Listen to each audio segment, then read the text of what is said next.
তুই আমার মাইয়ারে কি কইতাছস? আন্টি সকালে খাইলে তো রোজা হয় না।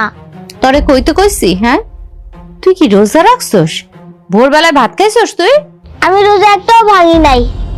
ভালো করছস। তুই রোজা রাখবি রাখ, এইটুকু মাইয়ারে তোর মায়ের রোজা রাখায় না? কি আর করব, ঘরের চাইল বাসায়। কিন্তু আমার মাইয়ার রোজা রাখা লাগবো না। আমার মাইয়ারে তুই উল্টা পাল্টা বুঝ দিবি না, ঠিক আছে? ও মা গো, তুই এত কিছু কিনা নিয়ে আইছো? আর বউ বাজারে গেছিলাম বুঝছো, বেশি করে বাজার করে নিয়ে আসছি। রোজা রমজানের মাস, একটু ফল ফ্রুট বেশি করে খাইতে হইব না? আর এলাকায় আমার একটা ভাব আছে না, একটা দাম আছে না, বেশি করে বাজার করছি দিয়ে তো সবাই আমার দিকে তাকায় আসছিল, বুঝো নাই?